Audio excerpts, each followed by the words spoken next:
तीन दामाद की सास पार्ट 2। अब तक आपने सुना कि कावेरी जी अपनी तीनों बेटियों ईशा, मोहिनी और सुहाना की शादी तीन घर जमाई लड़कों के साथ करवा देती है। उन्हें लगता है कि ये लड़के शायद घर का कामकाज संभाल लेंगे, लेकिन उनके तीनों घर जमाई बहुत आलसी थे। वो नौकरी भी नहीं करते थे और बाहर का काम भी नहीं। कावेरी जी ने अपनी बेटियों से कहा कि वो प्रेगनेंसी का बहाना बनाकर अपने पतियों को सबक सिखाए। अब सुनिए आगे। मम्मी, आपने जैसा कहा था हमने वैसा ही किया, लेकिन देखिए ना, विवेक का हाल तो वैसा का वैसा ही है। घर में ना सुबह का नाश्ता बनता है और ना खाना। नौकरी पर जाने की बात करूं तो खाने को दौड़ते हैं मुझे। हाँ मम्मी, मैंने भी सुमित को कितनी बार कहा कि अगर नौकरी नहीं करनी तो कोई छोटी सी दुकान ही खोल लो। घर का खर्चा कैसे चलेगा? देखो दोपहर के 12 बजने आए और जनाब अभी तक सो रहे हैं। हाँ मम्मी, ईशा और सुहाना ठीक कहती हैं। अविनाश का भी यही हाल है। जब मैंने अपनी प्रेगनेंसी के बारे में कहा तो मुझसे कहने लगा, अरे दूसरी लड़कियां तो 9-9 महीने तक नौकरी करती है, बस डिलीवरी के टाइम छुट्टी लेती है। मोहिनी, तुम भी नौकरी करो। अब मुझे कहाँ नौकरी मिलेगी? मम्मी बताओ अब मैं क्या करूँ? हे भगवान, क्या सोचकर घर जमाई दामाद लाई थी मैं कि मेरी बेटियां मेरे पास रहेंगी और खुश रहेंगी, लेकिन इन आलसी दामादों ने तो हमारी जिंदगी को भी प्रॉब्लम में डाल दिया है। मैं तो कहती हूँ मम्मी, हम लोग वापस अपनी जॉब पर जाना शुरू कर देते हैं। बता देते हैं इन लोगों को कि हमने प्रेगनेंसी का बहाना किया है। नहीं नहीं बेटा, ऐसी गलती भी मत करना। अगर तुमने ऐसा किया तो इन तीनों की आदत और ख़राब हो जाएगी। अरे आज नहीं तो कल कभी तो तुम प्रेग्नेंट होगी, तब वापस यही प्रॉब्लम आएगी। तब क्या करोगी तुम तीनों? हाँ मम्मी, आपकी बात तो बिल्कुल सही है। इन लोगों को तो सुधारना ही पड़ेगा। लेकिन कैसे? अपने बच्चों के आने की खबर सुनकर भी इन लोगों पर कोई असर नहीं हो रहा। पैसे कमाने के लिए घर से बाहर निकलना ही नहीं चाहते ये तीनों। अब मेरे दिमाग में एक प्लान आया है। तुम तीनों चिंता मत करो, उन तीनों को बुलाओ, फिर मैं बात करती हूँ। थोड़ी देर बाद कावेरी जी अपने तीनों दामादों को सामने बुलाकर अपनी बात कहना शुरू करती हैं। अविनाश, सुमित और विवेक, देखो बेटा, मैं ना तुम तीनों से बड़ा प्यार करती हूँ, इसीलिए तो तुम्हें घर जमाई बना कर रखा है मैंने। अरे मम्मी जी, सीधे सीधे कहिए ना, क्या बात है? प्यार तो हम भी आपको बहुत करते हैं। अरे मम्मी जी, आपकी इज्जत भी बहुत करते हैं। अरे भाई, आपके जैसी सास और कमाने वाली बीवी सबको मिलती है क्या? हाँ मम्मी, विवेक और सुमित ठीक कह रहे हैं। आपकी बेटी से शादी करके मेरी तो ज़िंदगी ही अच्छी हो गई है। जानती हूँ मैं, और ये भी जानती हूँ कि तुम तीनों अपने अपनी बीवियों से बहुत प्यार करते हो। बेटा, बात ऐसी है कि हमारे कुल गुरु ने कहा है कि प्रेग्नेंट होने के बाद मेरी तीनों बेटियां शुरू के 4 महीने हमारे गांव में जाकर रहेगी, जहां मेरे चाचा जी रहते हैं।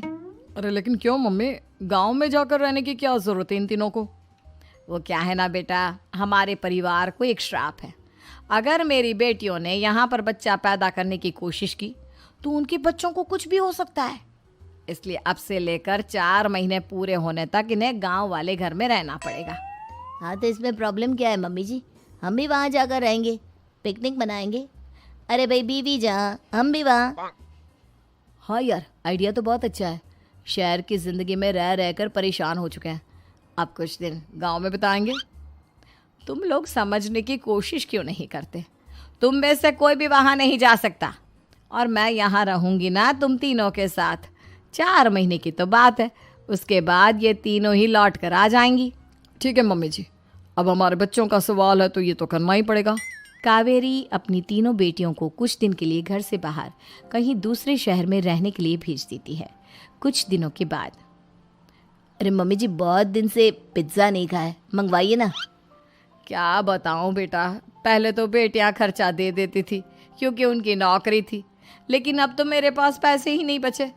थोड़े बहुत पैसे हैं जो बच्चों की डिलीवरी में काम आएंगे। लेकिन मम्मी जी, आपकी बेटियों को वापस आने में तो अभी बहुत वक्त बाकी है।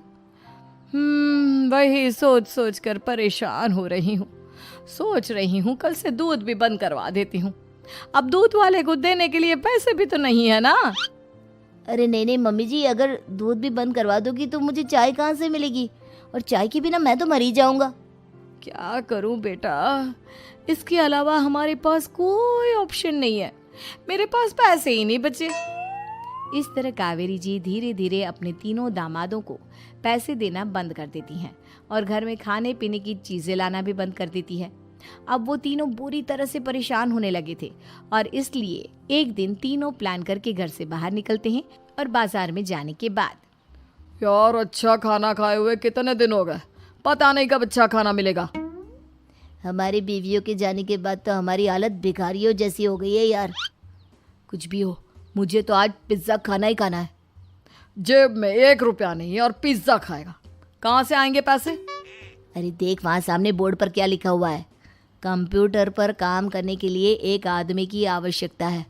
भाई मैं तो जा रहा हूँ, काम करूँगा और शाम तक पैसे लाकर आराम से पिज्ज़ा खाऊंगा।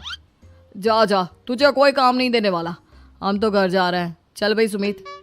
सुमित और अविनाश वहाँ से चले जाते हैं और विवेक उस कंप्यूटर शॉप पर सारा दिन काम करके 5,000 रुपये कमा कर घर लौट कर आता है और अपने खाने के लिए अच्छी अच्छी चीज़ें भी लेकर आता है। ये देखकर विवेक और सुमित के दिल में भी कुछ पैसे कमाने की इच्छा जागती है। अरे सुबह सुबह कहाँ चल दिए तुम? मम्मी जी एक बहुत अच्छी जगह मिली है, कंप्यूटर पर काम करने के 5,000 मिले थे कल मुझे। अगर रोज़ काम करूँगा तो पूरे 40,000 की तनख्वाह। अरे वाह, ये तो बहुत अच्छी बात है दामाद जी, आपको जाना ही चाहिए। सुमित और अविनाश विवेक को इस तरह तरक्की करते देखकर परेशान हो जाते हैं और वो दोनों भी काम की तलाश में निकल पड़ते हैं। धीरे धीरे उन दोनों को भी काम मिल जाता है। अब कावेरी के तीनों दामाद छोटी मोटी नौकरी करके अच्छा पैसा कमाने लगे थे। एक दिन कावेरी उन्हें अपने पास बुलाती है। अरे वाह, विवेक 40,000 कमा लेता है, अविनाश 60,000 और सुमित तुम भी 40,000 के आसपास कमा ही लेते हो। कुल मिलाकर तुम अच्छे खासे पैसे कमा रहे हो बेटा। हाँ मम्मी जी, बहुत मज़ा आता है जब महीने के एंड में मोटी रकम हाथ में आती है। पूछिए मत मम्मी जी, घर में रहकर रोटी बना बना कर और तो जैसा महसूस होने लगा था मुझे तो। हाँ बेटा, तुम तीनों की बात तो बिल्कुल ठीक है और जानते हो अब तुम तीनों की पत्नियां भी वापस लौट कर आने वाली है। लेकिन मम्मी जी अभी तो उन्हें गए सिर्फ 2 महीने हुए हैं, आपने तो कहा था वो 4 महीने के बाद लौट कर आएंगी। ऐसा कुछ नहीं है बेटा, मैं सिर्फ तुम तीनों को सबक सिखाना चाहती थी कि आदमी घर में बैठकर बीवी की कमाई खाता हुआ अच्छा नहीं लगता। इस दुनिया में हर इंसान को मेहनत करनी चाहिए, काम करना चाहिए, चाहे वो औरत हो या आदमी, ताकि अपने परिवार को संभाल सके। कावेरी की बात सुनकर उन तीनों को अपनी गलती का एहसास होता है और कावेरी उन्हें सच बता देती है कि ईशा, सुहाना और मोहिनी शहर में ही कहीं दूसरी जगह रह रहे थे। शाम के वक्त उन तीनों की पत्नियां लौट कर आ जाती है और कावेरी जी का परिवार एक खुशहाल परिवार की तरह रहने लगता है।